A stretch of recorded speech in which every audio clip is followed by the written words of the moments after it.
when India filed its Red Plus report to the UNFCCC, it said that natural resources is a state resource, our resource. That if you don't want to deforest that, what we lose is what they call a huge amount of associated benefits, which means that they are trying to say that we deforest to build up infrastructure, which is linked to our development and growth. So, if you don't allow us to do that, then we lose that opportunity cost. It is being used as opportunity cost. So, you have to compensate us if we want to stop the deforestation. So that's the attitude of even a government, a state like India has when they publicly say something in a record, you know. So this is the problem with the whole thing, is that they either you have natural resource and then we cannot use it, we cannot exploit it, which has to be because of our development, growth and economy, or you compensate us.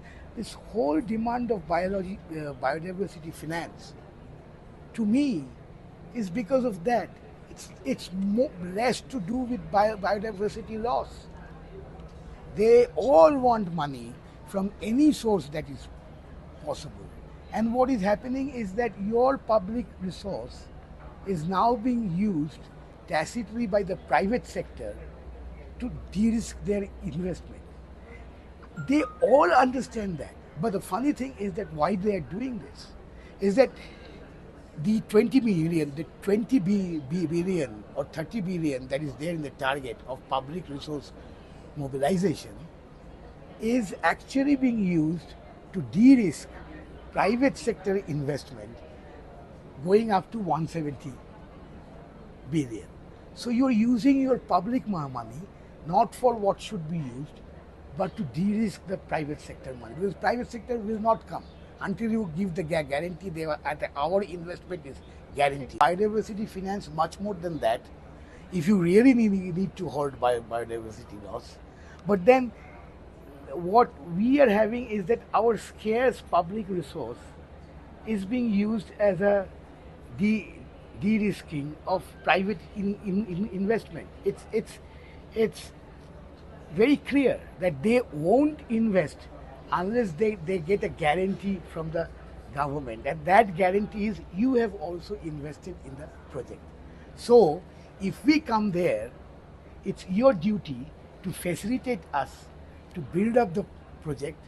Your laws and regulations have to cater to our needs, so the laws and regulations are changed because your money is there. If the project doesn't happen, your money goes down. So that is how you put your public finance to entice private finance into a project. And that is what there in this 19, target 19 essentially, which means that the government has to go by what they want. Because your money is there. You have a regulation, very strict regulation. How can I do the work? So dilute it, make it like we can do the business, you know, because your money is there. So that's the guarantee. Nature-based solutions. So which are the companies which are promoting nature-based solutions? Which are the projects?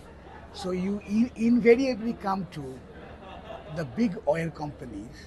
You go to their website, you know, like what is called the biggest oil company, Shale. Shell had a special nature-based solution program, and they're doing it in DRC, doing it in some countries, you know, and these are purely offsets projects or some conservation related projects related to. And this is what the fossil fuel industry is doing. There is a direct linkage, but we have to painfully try to link to that raise those companies' names and what they are doing when we talk of nature-based solutions. What are those? Those kind of things. Now in the biodiversity credit market, that will be raised, because which are the companies which are going for credits? The most destructive companies will obviously go for credits. It's not the small time companies. So big agro business, the big fossil fuel companies, they will go. So there is a direct linkage. And so if the climate change decisions manage to be more strong on phasing out of fossil fuel, a lot of that impact will come into the biodiversity convention itself. So that's how we are saying that there has to be a kind of a hand holding between climate and biodiversity issues.